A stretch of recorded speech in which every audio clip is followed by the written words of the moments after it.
چلیے شروع کرتے ہیں۔ سبق نمبر 5 تھا سماجی اور مذہبی بیداری، اور ہم لوگ ابھی آج سبق نمبر 6 پڑھ رہے ہیں تحریک آزادی کا دور۔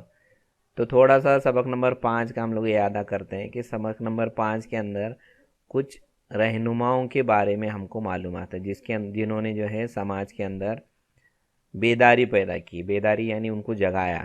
تو یہ جو بیداری کا کام کیا لوگوں کے اندر، انہوں نے کیا کیا تھا، بیداری لانے کی وجہ کیا تھی کہ ان کو اپنے وطن سے محبت، حب الوطنی یعنی محبت کی بیج بوئے۔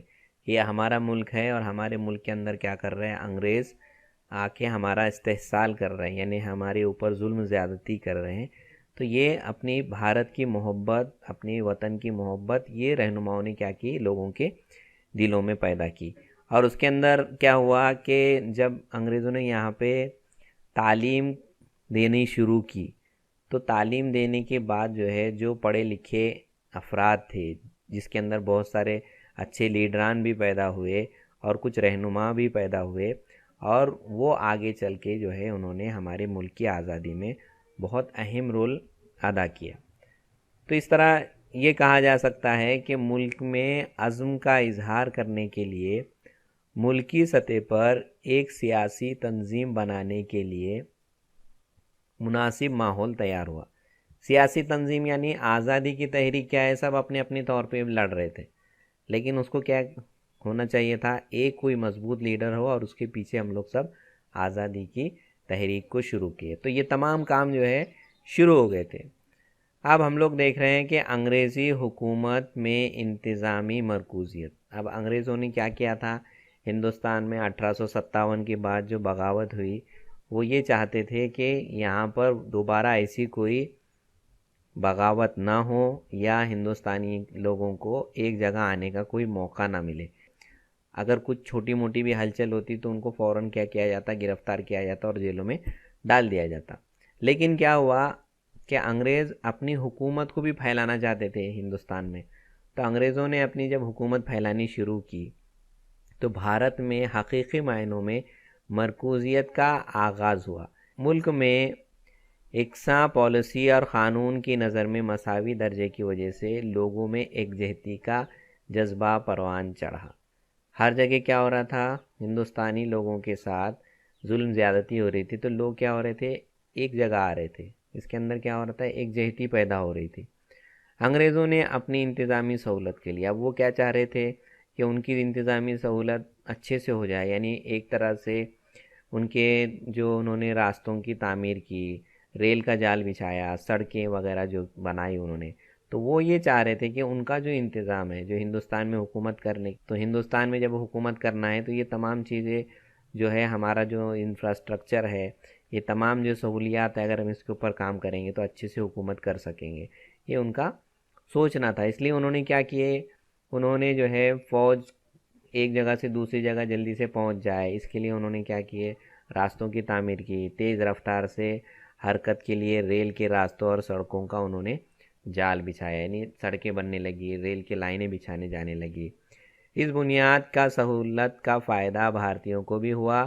مختلف ریاست کے باشندوں میں باہمی روابط میں اضافہ ہوا اور قومی اتحاد کے جذبے کو فروغ حاصل ہوا۔ تو اس طرح جو ہے یہ دو طرح سے، ایک تو انگریز اپنے فائدے کے لیے کر رہے تھے، اور دوسرا کیا ہوا کہ ہندوستان میں جو الگ الگ چھوٹی چھوٹی ریاست تھی، ایک ریاست سے دوسری ریاست کا جو آنے جانے کا جو سفر ہے، لوگوں کے جو خیالات ہیں وہ کیا ہونے لگے، ایک دوسرے سے آگاہ ہونے لگے اور قومی اتحاد کا جذبہ پیدا ہوا۔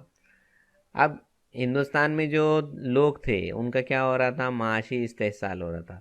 اب معاشی استحصال کیا یعنی کیا، ہم نے پچھلے سبق میں بھی پڑھے، استحصال نہیں مطلب ظلم زیادتی ہو رہی تھی، کہ ہمارے پاس کی جو دولت ہے وہ کیا کر رہی ہے، انگریزی حکومت، انگریز کیا کر رہے ہیں، اپنے ملک کو منتقل کر رہے تھے۔ تو بھارتی دولت کئی ذریعے سے برطانیہ منتقل ہو رہی تھی۔ اب دولت مطلب یہاں کا سونا چاندی لے کے جا رہے تھے، اور کیا لے کے جا رہے تھے، یہاں کی جو فصلیں ہوتی ہے، یہاں کا جو کسان تھا، اس کے اوپر جو ہے ایک طرح کی پابندی ہوا کرتی تھی کہ اس کو صرف ایک ہی ٹائپ کی فصل اگانا ہے، نقدی فصلیں۔ نقدی فصلیں مطلب کیا ہے، ایسی فصلیں جو ہے فوراً جو ہے مارکیٹ میں وہ بک جائیں اور فوراً اس کا پیسہ انگریزوں کو مل جائے، جیسا کہ तंबाकू की पैदावार होती थी, उसके बाद नील की काश्त होती थी। ये तमाम चीज़ें जो है ज़बरदस्ती किसानों के ऊपर बोझ लादा गया था और किसान इसमें मजबूर हो गया था। एक तो मजबूर था वो, उसको लगान देना पड़ता था। उसके साथ साथ जब खैत पड़ता तो वो कोई रियायत नहीं देते कि अगर खैत पड़ा है तो उसको लगान नहीं देना, ऐसा नहीं है, बल्कि उसको लगान देना ही पड़ता। लगान के बोझ और मुसलसल खैत साली से की वजह से ज़राअत में कमर टूट गई थी, रिवायती सनतें ख़त्म हो गई थी। जो रिवायती सनतें जो चलते आ रही थी वो पूरी तरह से ख़त्म हो गई थी। क्यों? क्योंकि अंग्रेज़ क्या कर रहे थे, यहाँ से जो हमारा कच्चा माल है ये सीधा बरतानिया पहुँचता, इंग्लैंड पहुँचता और वहाँ से पक्का माल होके हमारे तक पहुँचता। ये हमने पिछले सबक में पढ़ चुके हैं। और उसके साथ साथ जो अंग्रेज़ों का जो माल होता उसके ऊपर जो है टैक्स कम होता, लेकिन हिंदुस्तान में जो माल बनता था, भारत में जो माल बनता था उसके ऊपर बहुत ज़्यादा टैक्स लिया जाता था। सरमायादारों की जानिब से मज़दूर तबक़े का इस्तेहसाल होने लगा, कई कई घंटों तक जो है काम करना और उसके बदले जो है कम से कम जो है उनको क्या करना, मुआवज़ा देना, उसका कम से कम पैसा देना या कभी कभी नहीं देना, इस तरह की चीज़ें होने लगी। और जो मुतवस्स तबका था जो कि टैक्स देता था, मुतवस्स तबके में नए नए टैक्स का बोझ लादा गया। जो लोग टैक्स दे सकते थे उनके ऊपर नए नए तरह के टैक्स लगा दिए गए, जिसकी वजह से लोगों के दिलों में बेइत्मीनानी का लावा उबलने लगा। तो इस तरह जब लोगों के अंदर बहुत सारी बेइत्मीनानी फैल गई, लोग जो है अंग्रेज़ों से परेशान हो गए, तो ये जो तहरीक है आज़ादी की वो परवान चढ़ती गई, आगे बढ़ती गई। अब इसके अंदर एक और चीज़ शामिल हो गई थी, वो ये चीज़ थी कि अंग्रेज़ क्या कर रहे थे हमारे पास हिंदुस्तान में, उन्होंने अपने स्कूल कायम किए थे और वो अंग्रेज़ी तालीम भी यहाँ पे हिंदुस्तान के लोगों को देने लगे थे। तो उसका फ़ायदा क्या हुआ, देखो, मगरबी तालीम की तोसी की वजह से भारतीयों को इंसाफ, आज़ादी, मसावत और जमहूरियत जैसे नए ख़यालात, नज़रियात से आशनाई हुई। लोगों की समझ में आया, अब जब इंग्लिश पढ़ रहे, अच्छी तालीम, आला तालीम हासिल कर रहे, तो उनको समझ में आया जमहूरियत क्या है, जमहूरियत किसको बोलते हैं, यानी अवाम के लिए जो हुकूमत होती है, अवाम के वास्ते जो हुकूमत होती है। तो ये तमाम चीज़ें जो है, जो भारतीय लोग जो पढ़ने लगे, अंग्रेज़ी तालीम पढ़ने लगे, मगरबी तालीम मतलब अंग्रेज़ी तालीम, तो इसमें क्या हुआ, भारतीयों ने अक़ीदत पसंदी, साइंस, रुझानात, इंसानियत और कौमियत जैसी क़दरों को अपनाया, जिसकी वजह से इनमें यह एहसास पैदा हुआ कि हम मुल्क का कामकाज चलाने के अहल हैं। क्या पैदा हुआ, जब तालीम हासिल करेंगे तो इंसान अपने आप को कॉन्फिडेंस आ जाता है, उसके अंदर खुद एतमादी आती है कि जब हमारे हिंदुस्तान में जो पढ़ने वाले बच्चे हैं उन्होंने तालीम हासिल की तो उनको समझ में आया, अक़लियत पसंदी आ गई उनके अंदर, साइंसी रुझान आया, तो समझ में आ रहा है इंसानियत क्या है, कौमियत क्या है, और वो ये कहने लगे कि अब हम हमारे मुल्क का कारोबार खुद चला सकते हैं, अहल हैं, हम खुद चला सकते हैं और इन कदरों की बुनियाद पर मुल्क को तरक्की की तरफ ले जा सकते हैं और साथ साथ क्या कर सकते हैं, हम मुल्क को आगे भी बढ़ा सकते हैं। लिसानी एतबार से भारत को अंग्रेज़ी ज़बान की वजह से राब्ते का एक नया ज़रिया हासिल हुआ। अब जो लिसानी मतलब जो ज़बान है, हमारे जो हिंदुस्तान में अलग अलग रियासतों में अलग अलग ज़बानें बोली जाती थी, लेकिन क्या होने लगा, जब अंग्रेज़ी तालीम हासिल कर रहे तो अंग्रेज़ी तालीम की वजह से एक बड़ा जो तबका था जो बाहर के मुल्कों में काम कर रहा था, तो ये जब अंग्रेज़ी सीखे तो एक नई ज़बान सीखने के बाद एक नया ज़रिया हमारे लिए पैदा होने लगा। अब ये पैदा हुआ जज्बा, तो इसको आगे लोगों ने कैसा बढ़ाया, आज़ादी की तहरीक में कैसा इस्तेमाल किया। भारत की क़दीम तारीख़ का मुतालिया, अंग्रेज़ों ने कोलकाता में एशियाटिक सोसाइटी क़ायम की। कई भारतीय और मगरबी दानिशवरों ने भारतीय तहज़ीब के मुताले की इब्तिदा की। संस्कृत, फ़ारसी और भारत की दीगर ज़बानों की कलमी नुस्ख़ों की तहक़ीक़ करके इन्हें शाया किया गया। डॉक्टर भावदाजी लाड, डॉक्टर आजी भंडारकर जैसे भारतीय दानिशवरों ने क़दीम भारत की तहज़ीब का गहरा मुतालिया किया। अपने क़दीम तहज़ीबी विरसे के बारे में जानकर भारतीयों में फ़ख्र पैदा हुआ। गुज़िश्ता एक सदी से भंडारकर प्राचार्य व संशोधन मंडल नामी इदारा पुणे में सरगर्म अमल है। हिंदुस्तान के अंदर अलग अलग ज़बानें हैं, तो इन ज़बानों का लिटरेचर क्या है, ये तमाम चीज़ें वो जान रहे थे। क्यों? कि वो यहाँ पे हुकूमत कर रहे थे और यहाँ की छोटी छोटी बातों को वो समझने की कोशिश कर रहे थे। तो इसलिए जो है उन्होंने हमारे जो हिंदुस्तान के जो अखबार जो है, अभी आज के ज़माने में हम लोग जो है नेट का इस्तेमाल कर रहे हैं, टीवी है, उसके बाद में इंटरनेट है ना, तो ये तमाम चीज़ें का इस्तेमाल हम लोग करते हैं। लेकिन उस ज़माने में सिर्फ अखबार ऐसे होते थे जो कि लोगों के घरों तक पहुंचा करते थे। तो अखबार का किरदार क्या था? इसी ज़माने में अंग्रेज़ी और इलाक़ाई ज़बान में अखबारात और रिसाले शाये होने लगे।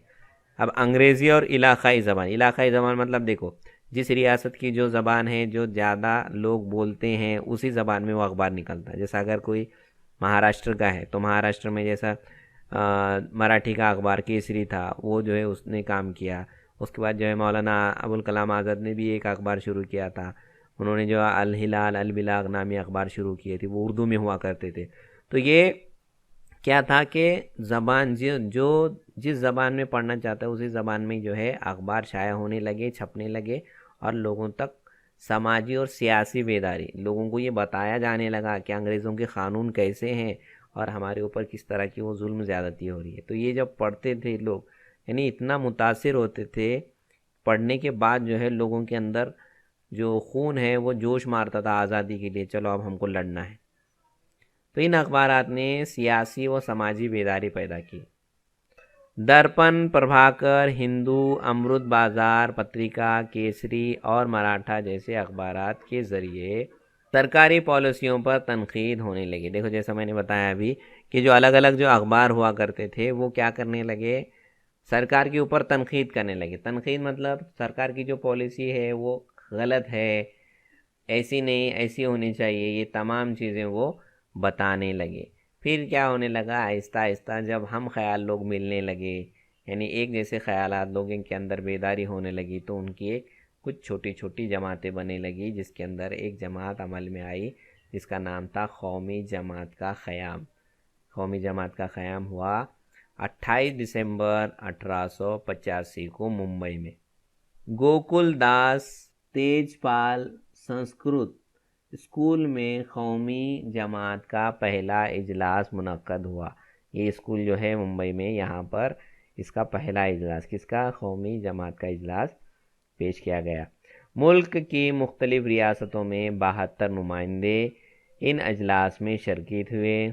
यानी जो मुल्क की जो अलग अलग रियासतें हैं उसमें से 72 नुमाइंदों ने इसमें क्या किया, शिरकत की। और कोलकाता के मशहूर वकील वेमेश चंद्र बनर्जी इस इजलास के सदर थे। इन सब ने मिलकर इसी इजलास में भारतीय कौमी जमात इंडियन नेशनल कांग्रेस की बुनियाद डाली। बरतानवी अफसर एलन एक्टोविन ह्यूम ने इस तंजीम के क़याम में पेश क़दमी की। इस इजलास में मुतालबा किया गया कि इंतज़ामी हुकूमत में भारतीयों को ज़्यादा नुमाइंदगी दी जाए और अंग्रेज़ी हुकूमत फ़ौज के अखराजात में कमी करे। इन मुतालबात को मेमोरेंडम की शक्ल में बरतानवी हुकूमत को पेश किया गया। देखो, इसके बाद है कौमी जमात यानी इंडियन नेशनल कांग्रेस के मकासद।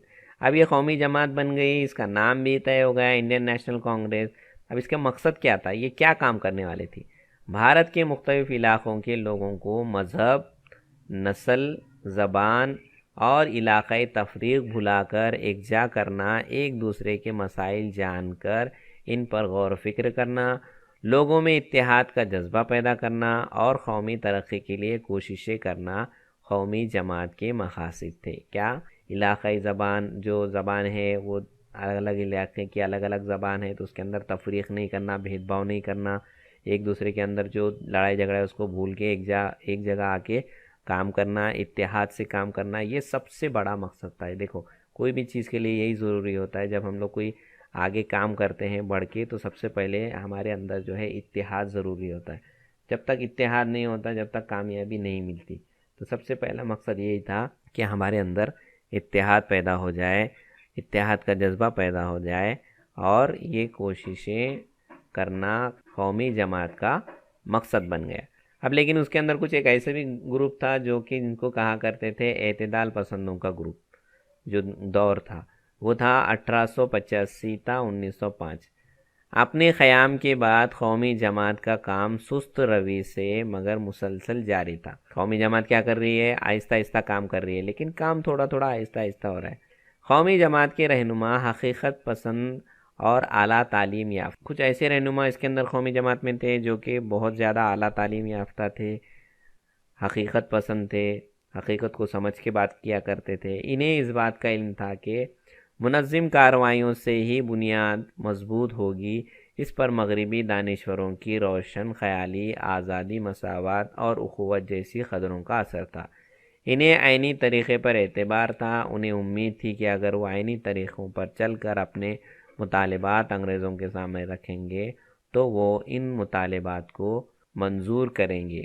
گوپال کرشن گوکھلے، فیروز شاہ مہتا، سریندر ناتھ بنرجی وغیرہ اعتدال پسند رہنما تھے۔ قومی جماعت کے اجلاس میں مختلف قراردادیں پیش کی گئی، مثلاً صوبائی قانون ساز اداروں میں عوامی نمائندگی ہو، تعلیم یافتہ بھارتیوں کو نوکری دی جائے، فوج کے بڑھتے ہوئے اخراجات میں کمی کی جائے، عوام کی قانونی حقوق کا تحفظ ہو، اس لیے مجلس عاملہ اور عدلیہ کو الگ کیا جائے۔ قومی تحریک میں پھوٹ ڈالنے کے لیے بعد کے دور میں انگریزوں میں پھوٹ ڈالو اور حکومت کرو کی پالیسی اختیار کی گئی۔ اب یہ سب لوگ ایک ساتھ جب کام کر رہے تھے تو انگریز پریشان ہو گئے تھے کہ ان کو لگ رہا تھا کہ اگر ہندوستان کے سب لوگ ایک ہو جائیں گے تو ہم کو یہاں سے حکومت کیا ہونی پڑے گی، ختم کرنی پڑیں گی۔ اس لیے انہوں نے کیا کیا، ایک پالیسی اپنائی جو تھی پھوٹ ڈالو اور حکومت کرو۔ تو اس طرح جو ہے یہ، اس کے بعد دیکھو اعتدال پسند، یہاں پہ لکھا ہے، ایک تصویر دی ہے، یہ ہے گوپال کرشن گوکھلے، اور انہوں نے رکن کونسل گوپال کرشن گوکھلے نے 1905 میں بھارت سیوک سماج کی بنیاد رکھی۔